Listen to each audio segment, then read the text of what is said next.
Gloria a Dios. Abra su Biblia junto conmigo ahí en el libro del Apocalipsis, Apocalipsis capítulo 22. Vamos a ver el último libro de la Biblia y de hecho el último capítulo de la Biblia, Apocalipsis 22. Mira, hay algo común que he escuchado de cristianos que llevan tiempo sirviendo a Dios. Y cuando digo tiempo, me refiero a muchos años, incluso décadas de salvos. He escuchado a varios cristianos, no solo del compañerismo en el cual tú y yo militamos. He escuchado a cristianos de otras denominaciones, a cristianos de otros compañerismos que ya llevan tiempo sirviendo a Dios y no importa en la iglesia en la cual ellos se han salvado, pero casi todos esos cristianos de años coinciden en algo. ¿En qué es en lo que coinciden?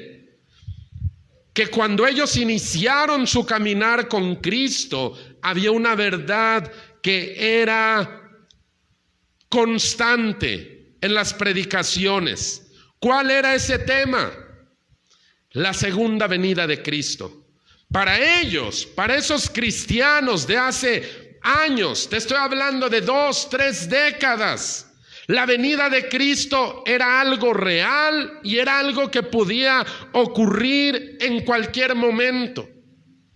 He escuchado historias de cristianos que cuentan que cuando eran niños, alguna mañana despertaban, se levantaban y no había nadie en casa. No sé, tal vez los papás o los hermanos habían salido al patio o algún mandado y los habían dejado dormidos. Y estos cristianos, porque no es uno al que he escuchado, sino varios que he oído esas historias, dicen que cuando ellos se despertaban y miraban que estaban solos en casa, inmediatamente venía algo a su corazón. Ellos se asustaban, no por el hecho de quedarse solos, o no por el hecho de que algún ladrón o algún extraño entrara a casa. El temor de ellos, y muchas veces hasta las lágrimas que derramaban era: vino Jesús y se llevó a mi familia y me quedé yo en el rapto. Muchos de ellos dicen que el alma les regresaba al cuerpo cuando abrían la puerta y era el papá o la mamá que había ido por el pan, que había ido por la leche y que no les había avisado: ay, no vino Cristo. Pero era algo que para ellos era muy real. Mi suegra cuenta la historia de de la iglesia en donde ella se salvó hace muchos años. Dice que el servicio se había extendido más de la cuenta porque estaban celebrando el aniversario de allá de su iglesia. Entonces una de las hermanas, una mujer en plena predicación, se quedó dormida. Ahora escucha, eso no es muy bueno, ¿verdad? En pleno sermón, esta mujer está durmiendo. Y el fotógrafo de la iglesia está tomando fotos para el aniversario. Esta mujer, mientras está dormida a media predicación, siente el resplandor de la cámara, del flash, y dice mi suegra que la mujer pega un brinco y despierta y dice: Cristo vino. Ahora, escucha. Aún en medio de su dormida, de su estar ahí dormida en pleno servicio, hay una realidad que a ella no se le ha olvidado. Cristo podía venir esa misma noche. Ahora, para los cristianos modernos, ese tipo de historias pueden sonar ingenuas, ¿verdad? ¿Cómo van a creer que Cristo vino? Híjole, qué anticuados, que no conocían un flash. Para muchos les puede causar hasta risa. No inventes, que pues, si yo me despierto ahora en la mañana y veo que no hay nadie, yo me vuelvo a dormir. Pero hay algo que no debería causarnos risa. Más bien nos debería ponernos a pensar muy seriamente respecto a nuestra propia condición espiritual. Te voy a explicar por qué. Mira, si esos cristianos de hace 20 o 30 años tenían muy presente que Cristo podía venir en cualquier momento, ¿Qué te hace pensar que Cristo no pueda venir hoy? Piénsalo, piénsalo. Estoy hablando de hace 20 o 30 años, hermano. Nuestra generación, la que hoy estamos viviendo, está mucho más cerca de la profecía de la que lo estuvieron esos cristianos de hace 20 o 30 años. Hoy el reloj ha avanzado mucho más que hace 3 o 4 décadas. Esos cristianos no vivían con el coronavirus.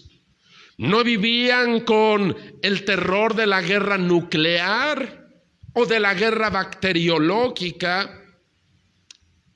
Hace 20 o 40 años la maldad no estaba tan desbordada como hoy en día. Y sin embargo, ellos temblaban ante la posibilidad de que Cristo regresara por su iglesia y ellos se quedaran atrás. ¿Por qué tú y yo no temblamos ante eso? Te voy a decir por qué. Con el paso del tiempo se comenzó a desdibujar del corazón de la iglesia la inminente realidad del regreso de Jesucristo. Y escucha esa palabra, inminente. Inminente quiere decir que eso va a suceder, sí o sí. No hay vuelta atrás. Jesucristo va a regresar una vez más. Pero parece como si la iglesia hubiera caído en un peligroso letargo, en un sueño, que se le ha olvidado que la realidad del rapto, la realidad de que Cristo va a regresar en el momento menos esperado, se ha desdibujado. Hoy quiero que abras tu Biblia junto conmigo en Apocalipsis capítulo 22, en el versículo 17, y luego de ahí nos vamos a ir a los versículos 20 y 21, porque quiero predicarte un sermón al cual he puesto por título Retrato de una novia en espera. Apocalipsis 22, versículo 17. Y el espíritu y la esposa dicen: ven. Y el que oye diga: ven. Y el que tiene sed venga. Y el que quiera tome del agua de la vida gratuitamente. Versículo 20 y 21. El que da testimonio de estas cosas dice: ciertamente vengo en breve. Amén. Sí, ven, Señor Jesús. La gracia de nuestro Señor Jesucristo sea con todos ustedes. Amén. Retrato de una novia en espera. Quiero hablarte en primer lugar de un anhelo por el amado. Mira, cuando un esposo se separa de su esposa por un tiempo prolongado, ya sea por cuestión de trabajo, por cuestión de un viaje o por estar probablemente en un hospital, cuando hay una ausencia prolongada entre los esposos, el corazón de una esposa enamorada es por el regreso de su marido, ¿verdad? Bueno, yo quiero creer que sí. Que cuando el marido no está por muchos días o semanas o incluso meses, el corazón de una esposa, por lo menos de una esposa enamorada, es porque su marido regrese. Allá en el libro del Cantar de los Cantares se expresa ese anhelo de una esposa enamorada que busca, que desea con todo el corazón que su marido regrese. Cantar de los Cantares, capítulo 7, los versículos del 10 al 13. Aquí está la esposa hablando y dice: yo soy de mi amado y conmigo tiene su contentamiento. Ven, oh amado mío, salgamos al campo, moremos en las aldeas, levantémonos de mañana las viñas, veamos si brotan las vides, si están en cierne, si han florecido los granados, allí te daré mis amores.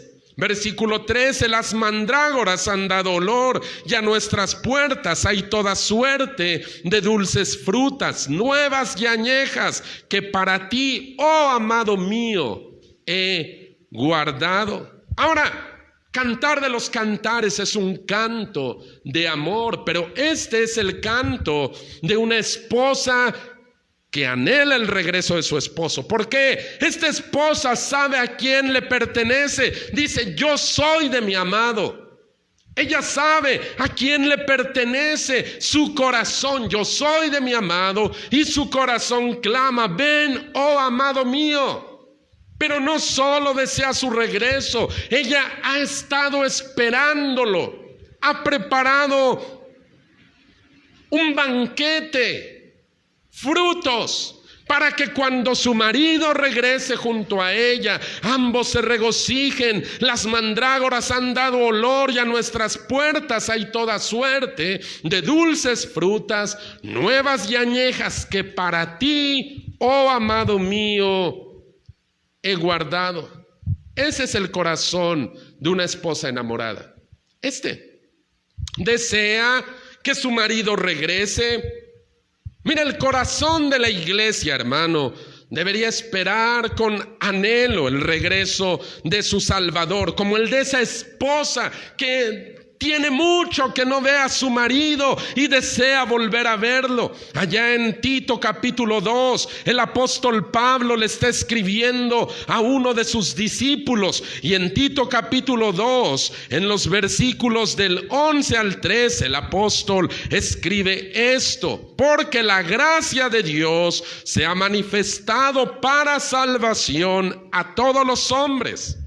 Dice de esta manera, enseñándonos que renunciando a la impiedad y a los deseos mundanos, vivamos en este siglo, en esta época, sobria, justa y piadosamente. Versículo 13, aguardando la esperanza bienaventurada y la manifestación gloriosa de nuestro gran Dios y Salvador Jesucristo. Pon atención en este último párrafo.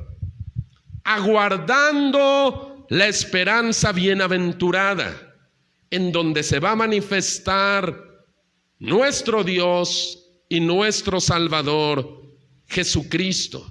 La esperanza bienaventurada. El texto griego dice Makarios elpis, y habla de una espera que se hace con ilusión, que se hace con deseo. Es como cuando tú estás esperando ver a un familiar que viene de lejos, que lo quieres mucho, que tiene tiempo que no miras y que tú sabes que va a venir, no sé, el 5 de marzo, y tú estás esperando que esa fecha llegue. Esa es una Makarios elpis.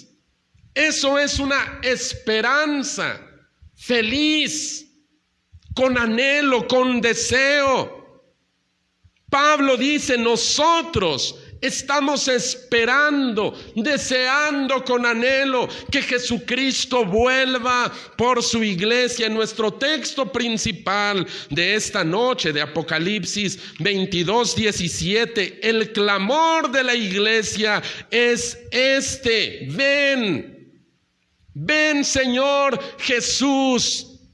Apocalipsis 22:20, ven Señor Jesús. Ese es el clamor de una iglesia enamorada, hermano. Una iglesia que ha perdido su amor por su Señor. No le interesa si Jesús vuelve pronto, o se tarda, o nunca regresa. ¿Por qué? Porque su corazón no está deseando verlo, no está deseando estar con Él.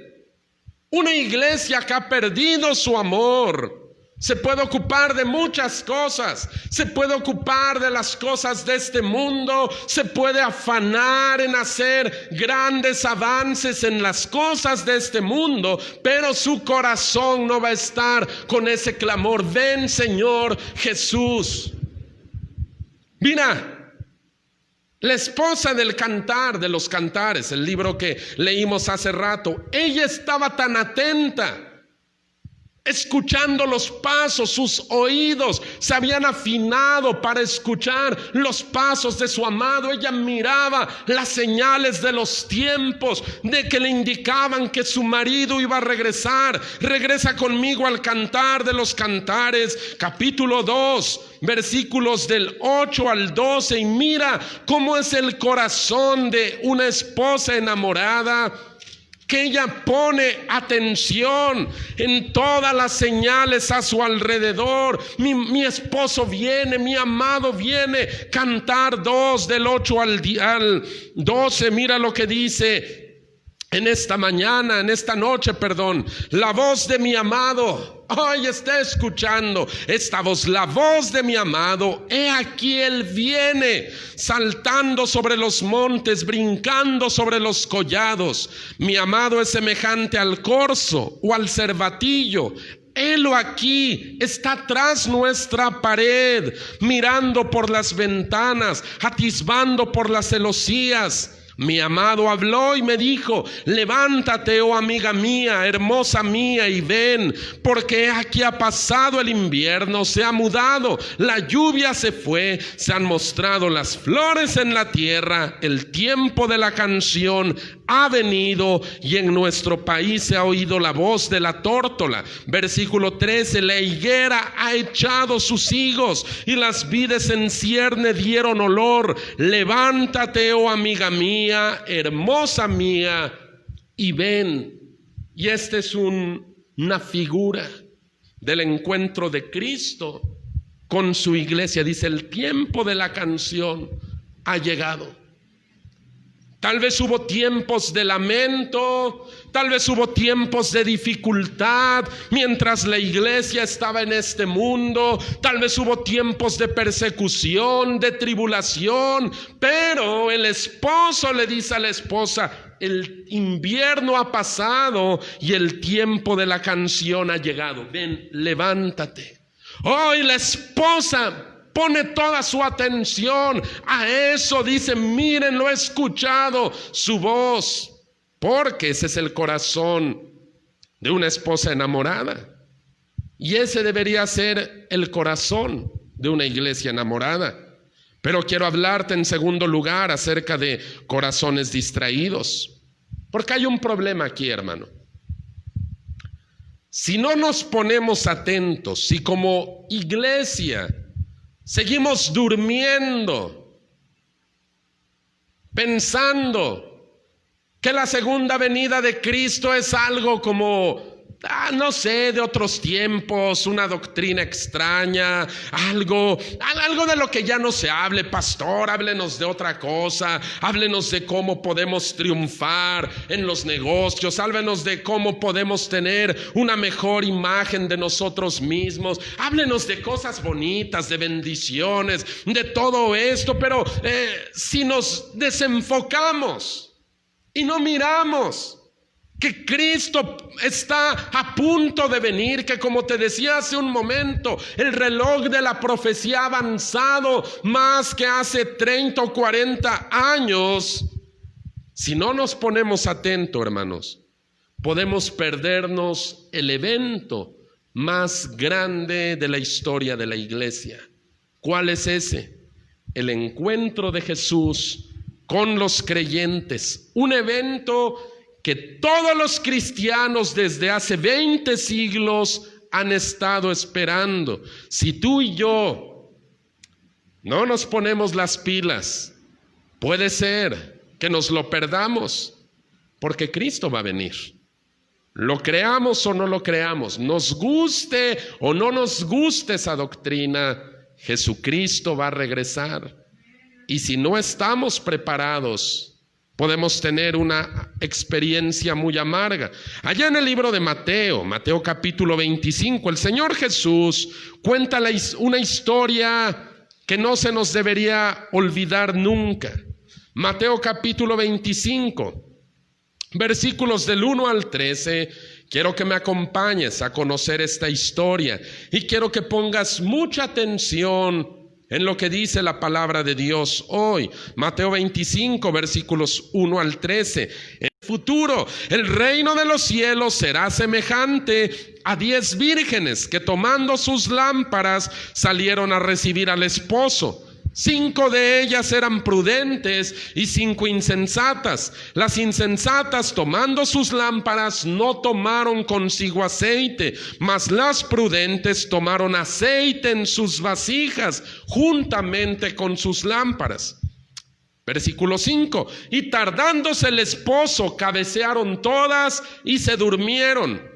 Y a la medianoche se oyó un clamor: aquí viene el esposo, salgan a recibirlo. Entonces todas aquellas vírgenes se levantaron y arreglaron sus lámparas. Y las insensatas dijeron a las prudentes: dennos de su aceite, porque nuestras lámparas se apagan. Mas las prudentes respondieron diciendo: para que no nos falte a nosotras ni a ustedes, vayan más bien a los que venden y compren para ustedes mismas. Pero mientras ellas iban a comprar, vino el esposo, y las que estaban preparadas, pon atención a eso, y las que estaban preparadas entraron con él a las bodas, y se cerró la puerta. Y después vinieron también las otras vírgenes, diciendo: Señor, Señor, ábrenos. Mas él respondiendo dijo: de cierto les digo que no las conozco.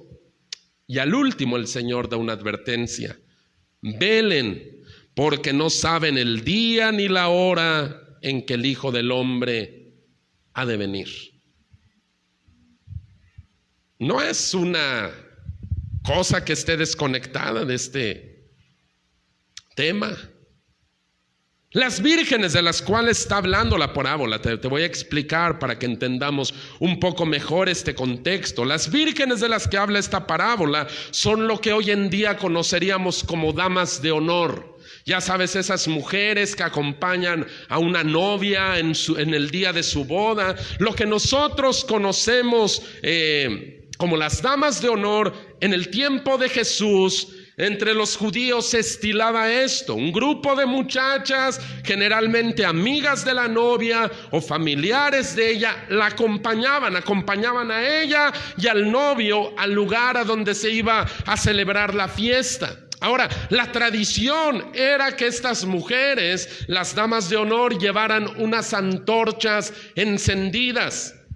Y con eso el desfile de los novios se hacía más vistoso. Todo el pueblo se daba cuenta que había una boda ahí cuando un grupo de mujeres llevaba una antorcha en su mano e iban siguiendo a una pareja. Ahora, no te pierdas el contexto de esto. Jesús está hablando de su segunda venida. Los capítulos 24 y 25 del Evangelio de Mateo, todos esos capítulos están dedicados a describir los tiempos del regreso del Señor y los tiempos finales. Ahora escucha, en esta historia Jesús dice que el novio tardó en venir, ¿verdad? Y eso es lo que podemos pensar de Cristo. Él ha tardado en venir. Ya llevamos 20 siglos esperándolo y no viene. Pero pon atención a esto. Intencionalmente Jesús está agregando este dato a la historia. Dice: y el novio se tardó. ¿Qué sucedió? Que las muchachas comenzaron a cabecear y al poco rato todas ya estaban durmiendo. Pero a la medianoche, en la hora del sueño más profundo, un clamor se escuchó: ahí viene el esposo. Ese era el momento que ellas tanto habían esperado. Era el momento para el cual ellas se habían preparado. Era el momento para el cual ellas estaban puestas ahí. Era el momento clave. Se habían preparado para eso. Toda la noche estuvieron velando. ¿O no? Mira, parecía que las 10 estaban esperando recibir al esposo. Las 10 tenían antorchas, pero 5 de ellas no estaban preparadas. El versículo 10 dice que ellas se perdieron el momento clave de la historia. Habían pasado varias horas. Escucha, en la tradición judía estas mujeres esperaban afuera de la casa de donde iba a surgir el desfile. Han pasado frío, han tenido sueño, han padecido incomodidad por esperar al esposo, pero ellas no están preparadas. 5 de ellas tenían antorcha, pero no tenían aceite, y sin aceite no había fuego.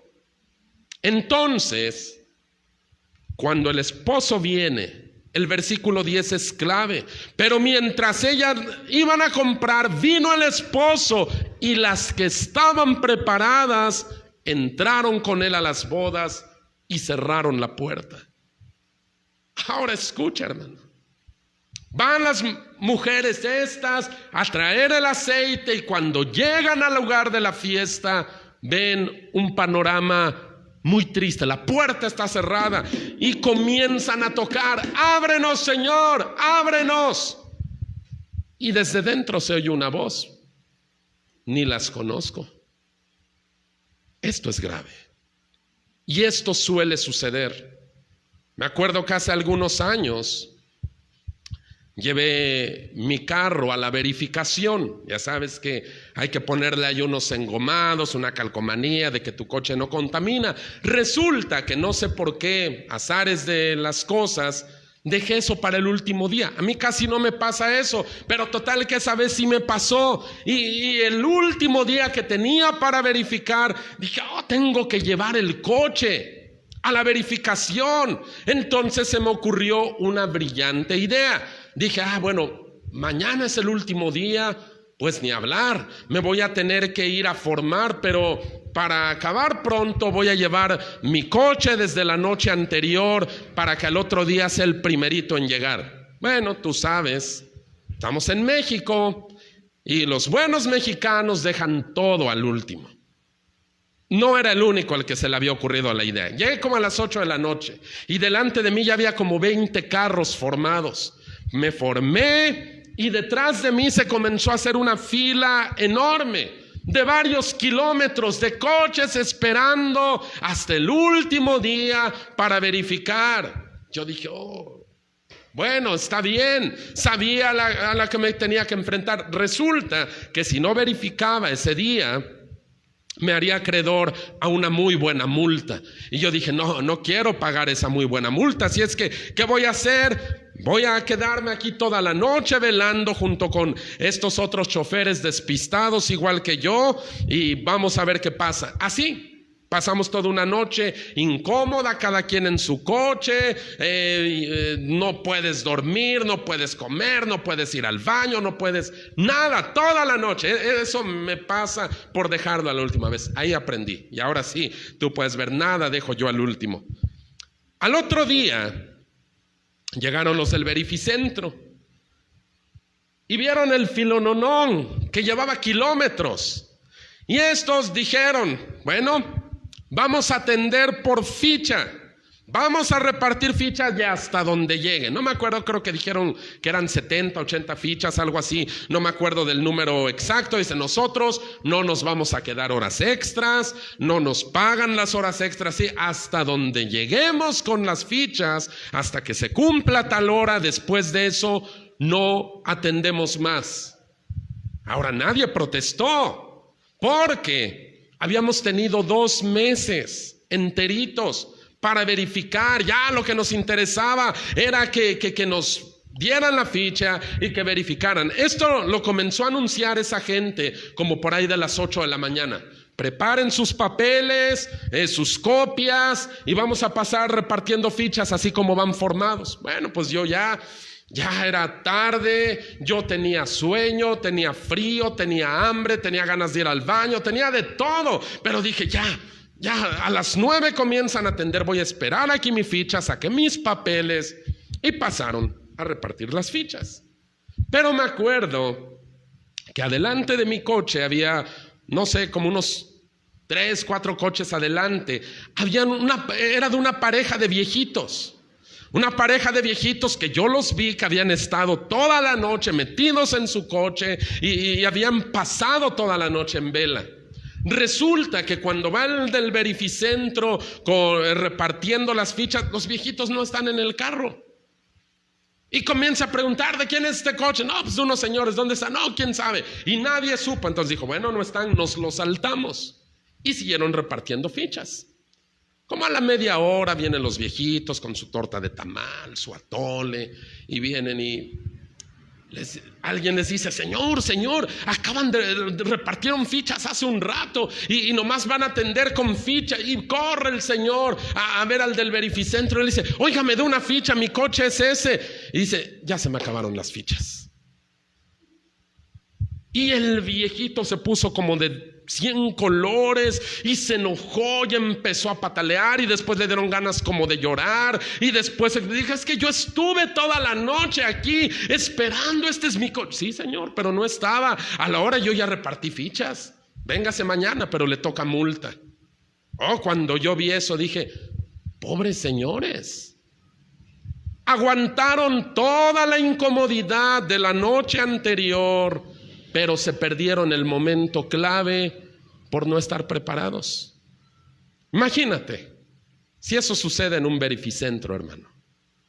Un avión no espera a que llegue el último pasajero, y si no llega el último no se va. Un avión no espera. Una escuela no espera. Una escuela cierra sus puertas y ya no deja entrar a más. En un trabajo, si tú llegas tarde por determinados días, te pueden descontar el día o te pueden correr. Algo así sucede en esta historia. Jesús está diciendo: hubo 5 que no estuvieron preparadas, sabían que el novio vendría.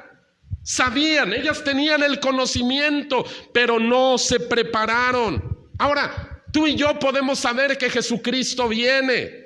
Tú y yo podemos haber escuchado cientos de predicaciones de este tema, haber visto películas, haber leído libros que hablen al respecto, pero si no nos preparamos ante un evento inminente e inesperado, como es y como será, podemos llevarnos una experiencia muy amarga. Muy amarga. Cristo puede venir esta noche, hermano, en este momento. ¿Por qué no?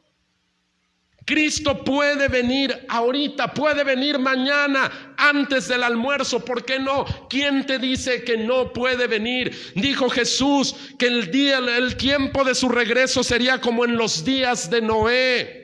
¿Cómo eran los días de Noé? Yo quiero llevarte a esta realidad. ¿Cómo eran los días de Noé? Libro del Génesis dice que los días de Noé eran tiempos marcados por la maldad y la violencia extrema. La generación de Noé era mala, perversa. Génesis 6:5 describe esa triste condición. Dice Génesis capítulo 6 versículo 5: vio Jehová que la maldad de los hombres era mucha en la tierra, y que todo designio de los pensamientos del corazón de ellos era de continuo solamente al mal. Ahora, ¿te suena esta descripción con los días que vivimos hoy? ¿O tú crees que era más maldad y más violencia hace 30 o 40 años, cuando los cristianos temblaban ante la posibilidad de que Jesucristo viniera y ellos se quedaron? ¿Cuándo habría más maldad? ¿Hace 40 años u hoy? La generación de Noé era malvada. La generación de Noé era violenta, pero no era lo único que la caracterizaba. La generación de Noé también se caracterizaba por ser indiferente ante las advertencias de Dios. Noé les predicaba: viene un juicio. Noé les testificaba: viene un diluvio. Pero ellos vivían la vida como si nada fuera a ocurrir. Ellos hacían, Jesús dice ahí mismo en Mateo 24, 28, Mateo 24, versículos 38 y 39, porque antes del diluvio, escucha, antes del diluvio estaban comiendo y bebiendo, casándose y dándose en casamiento, hasta el día que Noé entró en el arca y no entendieron. Y tú conoces la historia. Perecieron. Años estuvo Noé predicando, pero ellos vivían la vida como si nada. Escucha, yo te decía hace un momento, tú puedes saber, Cristo viene, en la iglesia lo dicen. El otro día miro una película así, el otro día leí un libro que habla de eso. Bueno, ¿estás preparado? ¿Estás preparado? La aparente tardanza del Señor puede hacer que cabeceemos o que nuestro corazón se comience a inclinar hacia un estilo de vida que no le agrade a Dios. Acuérdate, yo te decía hace un momento, el corazón de una esposa enamorada es por el regreso de su esposo. El corazón de la iglesia enamorada es por el regreso de su Salvador, pero el corazón se puede desviar. Hablando precisamente de su regreso, allá en Lucas capítulo 21, en el versículo 34, el Señor Jesucristo dice eso, y escucha, no pierdas atención de esto, está hablando de su regreso. Lucas capítulo 21, versículo 34, miren también por ustedes mismos, que sus corazones no se carguen de glotonería y embriaguez y de los afanes de esta vida, y venga de repente sobre ustedes aquel día, porque como un lazo vendrá sobre todos los que habitan sobre la faz de toda la tierra. Velen pues en todo tiempo, orando que sean tenidos por dignos de escapar de todas estas cosas que vendrán y de estar en pie delante del Hijo del Hombre. Miren, dice Jesús, que sus corazones no se carguen de glotonerías, de embriagueces, de los afanes de esta vida.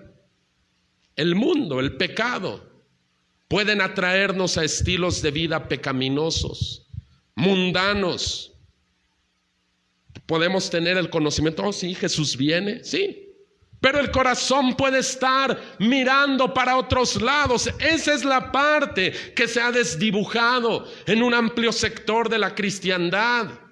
Como que si alguien hubiera tachoneado todos los pasajes bíblicos que hablan de la segunda venida de Cristo, y cristianos o gente que va a una iglesia o que sinceramente busca de Dios puede no estar preparándose para este momento, el momento clave de toda la historia de la iglesia. Pueden estar pues distrayéndose, echándose su copita, yendo al estilo de vida del mundo. Pues dicen que Cristo viene, pero pues yo desde que llega a la iglesia y Cristo no ha venido. Y algunos tal vez más cínicos digan, tal vez ese nomás es un cuento que usan los pastores para manipular a la gente. El asunto es que esto está en este libro desde hace 2000 años. A no ser que pienses que Jesucristo es un manipulador que nos quería tener espantados, o que Jesucristo dice la verdad y que Él dice, estén atentos, cuiden sus corazones porque no saben a qué hora voy a regresar. Manténganse limpios. Manténganse limpios de todos esos afanes, de todos esos estilos de vida pecaminosos. ¿Y por qué hay que mantenernos limpios? Porque Cristo viene, hermano. Cristo viene por su iglesia, pero no creas que viene por todos aquellos que se sientan en una banca de iglesia o que traen una Biblia debajo del brazo. Cristo no viene por todos ellos. Cristo viene por aquellos que están preparados esperando su regreso. ¿Te acuerdas de las 10 vírgenes de las 10 muchachas de la boda. Todas llevaban antorchas, pero no todas las antorchas estaban prendidas. De esa manera, Cristo no viene por todo aquel que trae una antorcha en la mano. Cristo viene solo por los que traen sus antorchas encendidas. ¿Por qué se les acabó el fuego? ¿Por qué las antorchas de 5 de ellas estaban apagadas? Porque se les acabó el aceite, ¿verdad? Sin aceite no hay fuego. Ahora escucha, hermano, en la Biblia el aceite es una figura del Espíritu Santo. Hay gente que puede traer antorchas aquí. Una Biblia, una membresía en una iglesia, un ministerio, un lugar, pero no tener una antorcha encendida. Sin el Espíritu Santo no hay un deseo por el regreso de Jesús. Acuérdate quién es el que se está uniendo al clamor de la esposa, porque dice el espíritu y la esposa dicen ven. Mira, el espíritu de este mundo, el amor por las cosas de este mundo va a sujetarnos aquí vamos a decir, este es mi vida, mi tiempo, todo lo tengo que disfrutar o vivir aquí. Pero el Espíritu de Dios es el que nos va a inclinar a nuestro verdadero destino. Esta tierra no es nuestro hogar, hermano. Aquí estamos de paso, todos, cristianos y no cristianos. Pero los cristianos tenemos una esperanza, tenemos un destino con Él. Y el Espíritu y la esposa dicen, ven. Ahora escucha. Cuando hablo de anhelar la venida de Cristo, no te estoy hablando de que la iglesia que dice, oh sí Señor, ven Jesús, ya llévanos de este mundo horrible. Cuando estamos hablando de, no estoy refiriéndome a eso. La segunda venida de Cristo no debe ser un acto de escapismo, sino un acto de evangelismo. ¿Por qué digo esto? Ve otra vez lo que dice el versículo 17, porque ahí hay un clamor que hacen tanto el espíritu como la esposa, pero más bien son 2 clamores y los 2 dicen ven. Apocalipsis 22, versículo 17, y el espíritu y la esposa dicen ven. Y luego ahí hay un punto, ¿verdad? Ese primer ven, el espíritu y la esposa es un clamor para Jesús. El espíritu y la esposa dicen ven, punto. Y luego dice otro, y el que oye diga ven, y el que tiene sed venga, y el que quiera tome del agua de la vida gratuitamente. ¿Qué quiere decir esto? Este segundo clamor, el espíritu y la esposa lo hacen a los pecadores. Ven a tomar del agua de la vida.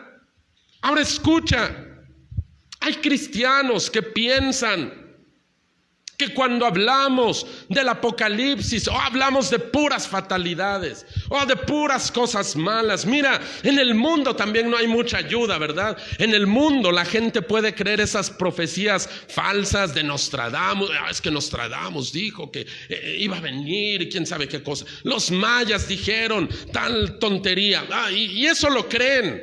Pero cuando escuchan las profecías de la palabra de Dios, el mundo intenta desacreditarlas o por lo menos ridiculizarlas. Cuando se habla del Apocalipsis, tú sabes, en el mundo, en las películas, en las caricaturas, ponen a un cristiano, pero lo ponen así, barbón, mugroso, con una cara de maníaco y con un cartel que dice, el fin se acerca, muérete pecador. Y piensan así como que cuando se habla de Apocalipsis hay que hablar solamente de las cosas malas. Pero aquí vemos que el espíritu y la esposa están haciendo un clamor al pecador. El que tiene sed venga, el que quiera tome del agua de la vida gratuitamente. ¿Ya viste cómo acaba el Apocalipsis? Pero no solo el Apocalipsis, cómo acaba la Biblia. Apocalipsis 22, versículo 21. La gracia de nuestro Señor Jesucristo sea con todos ustedes. Así cierra la Biblia. Hay gente que dice, cuando firmes un contrato, fíjate en las letras chiquitas o fíjate en lo que viene hasta el final. Porque cuando la gente lee un contrato muy extenso, ya cuando va a la mitad ya se cansó de leer y dice, ya sale, te firmo lo que sea. Y en la parte última vienen a veces condiciones adversas. Bueno, en la Biblia, en letras chiquitas y en letras grandotas, sigue diciendo lo mismo. La gracia del Señor Jesucristo sea con todos ustedes. La gracia, lo que no merecemos, la bondad de Dios. Dice, el que tenga sed, el que quiera, el que necesite, puede venir y tomar del agua de la vida gratis. No significa que no vale nada, no significa que no cuesta, significa que ya fue pagado para que tú lo bebas. La gracia del Señor Jesucristo sea con todos ustedes. Jesús dijo, hablando de su regreso, cuando estas cosas comiencen a suceder, muchachos, y les ha hablado de guerras, de terremotos, de enfermedades, de falsos profetas, de falsos cristos, y ya les dio un panorama terrible. Pero Jesús les dice algo: cuando estas cosas comiencen a suceder, no es hora de agachar la cabeza, es hora de levantarla, porque su redención está más cerca que el día primero, el día que creyeron. No es hora de agachar la cabeza. Imagínense que el rapto sucediera un día de evangelismo. Y está usted dando su testimonio en una calle, en un mercado, repartiendo un volante, orando por una persona en la calle, trayendo a alguien a la iglesia, y que en ese momento ocurriera el rapto. No es momento de agachar la cabeza, es momento de levantarla. Por eso digo, la segunda venida de Cristo para la iglesia no debe ser un acto de escapismo, sino un acto de evangelismo. Es cierto el inminente juicio de Dios, hermano. Es cierto, la Biblia lo dice. Es cierto que las horas más oscuras de la humanidad todavía no se han vivido. Es cierto que cuando estas cosas comiencen, la tribulación, créeme, lo que estamos viviendo ahorita va a ser una cosa de niños. Es cierto que lo que va a desencadenar todo esto es cuando Cristo viene por su iglesia y se la lleva. Pero mientras eso ocurre, mientras la iglesia está esperando a que su Señor vuelva, sigue debiendo proclamar esto: ven, Señor Jesús, ven, pecador, a los pies de aquel que compró el agua de vida para ti. Ese es el doble clamor. Quiero pedir todo ojo cerrado, todo rostro inclinado en reverencia a Él. ¿En qué momento se comenzó a desdibujar esa realidad inminente? Porque la segunda venida de Cristo es una realidad inminente, hermano. No es una escuela de interpretación, no es la doctrina de un compañerismo en particular. Esto lo ha creído la iglesia desde el mismo día del Pentecostés. Los apóstoles hablaron de ello, los profetas hablaron de ello, Jesucristo mismo habló de ello. Voy a regresar. No les digo el día, no les digo la hora. Lo único que les digo es: estén atentos, no se distraigan, porque el Hijo del Hombre vendrá como ladrón en la noche, en la hora menos pensada. Hoy muchos se han perdido de grandes bendiciones, pero Créeme, lo más terrible que un cristiano o que alguien que un día escuchó el evangelio puede perderse es que Cristo venga por su iglesia y que él o ella se queden. Los cristianos de simplemente hace 20 o 30 años tenían tan presente esto: Jesús puede venir hoy mismo. Y si yo estoy mal, si yo estoy en pecado, yo me quedo. Cualquiera, no importa tu nombre, no importa tu posición, si tú no estás bien con Dios, tú te puedes quedar. De un momento para acá, como que si se hubiera desdibujado eso. Jesús advierte: miren por ustedes, que su corazón no se cargue a los afanes de esta vida, o a las glotonerías, o a las borracheras, a un estilo de vida pecaminoso. Más bien velen, dice, porque no saben cuándo voy a regresar. Las 10 vírgenes representan a la iglesia. Por lo menos eso es lo que muchos comentaristas coinciden. Ahora, si tomamos muy literal esa interpretación, hay prácticamente la mitad, entonces, de la iglesia se quedaría fuera del rapto. Eso es terrible. No te estoy asegurando que eso es la interpretación correcta, hay varias, pero piensa en ese número. De 10, 5 se quedaron afuera. No estuvieron preparadas para el momento clave. Tenían antorchas, pero no las tenían prendidas. Y no tenían fuego en las antorchas porque no tenían aceite. El Espíritu Santo es el que nos hace anhelar la venida de nuestro Salvador.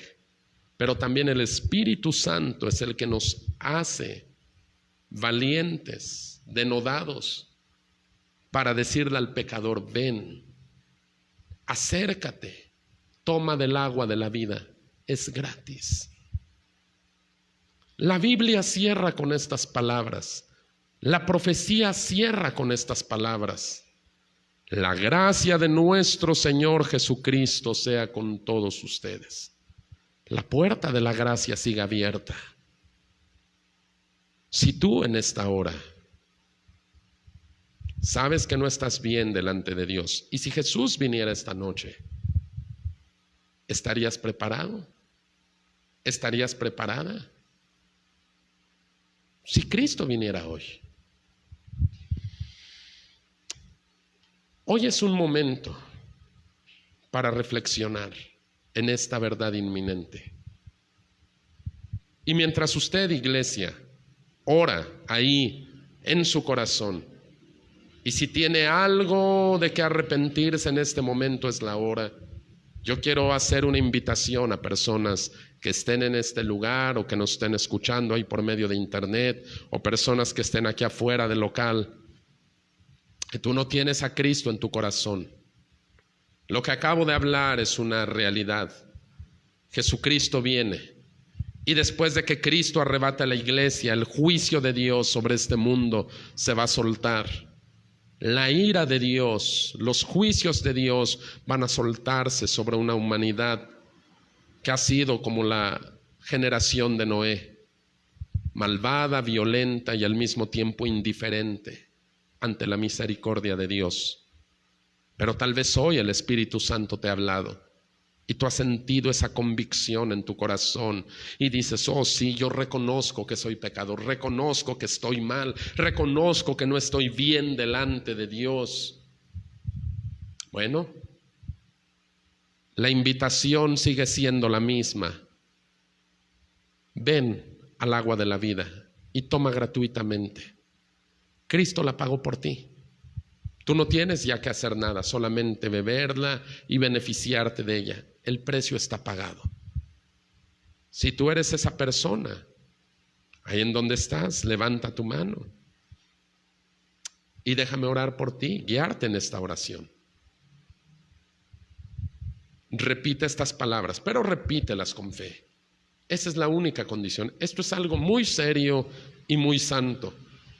Así es que vamos a orar, te voy a guiar en esta oración. ¿Puedes repetir esto después de mí? Padre, en el nombre de tu Hijo Jesús, hoy vengo delante de ti, reconociendo mi pecado, mi maldad y mi necesidad de ti. Hoy vengo buscando, Señor, que tú me perdones. Yo sé que Jesucristo, tu Santo Hijo, pagó el precio por mis pecados. Hoy te ruego, Señor Jesús, lávame, límpiame. Bendice, Señor, mi camino, pero sobre todo, hazme una nueva creación. Me arrepiento de mis pecados. Te confieso como mi Señor, como mi Salvador. Y te pido que tu Espíritu Santo venga a vivir en mí. Si tú vienes, Señor, esta noche, déjame ir contigo. O si tú vienes mañana, o si tú vienes en un tiempo más lejano, permíteme que yo vaya contigo, Señor. No dejes que me quede atrás. Te ruego todas estas cosas, Señor, en el nombre de Jesús. Amén. Vamos a levantar nuestros rostros. Oh, Señor Jesús es bueno.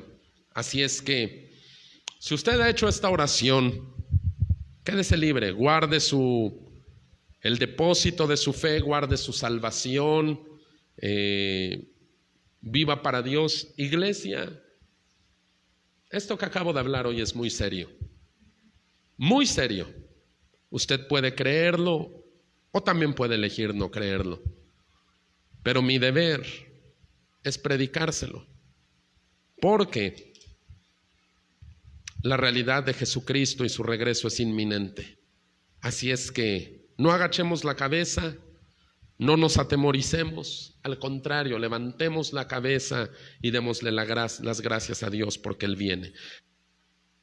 Gloria a Dios. Vamos a ponernos de pie, vamos a despedirnos en esta noche. Que tenga una muy buena noche, que Dios lo bendiga en su regreso a casa, bendiga a su familia. Uriel Ramírez, nos despides en oración, por favor.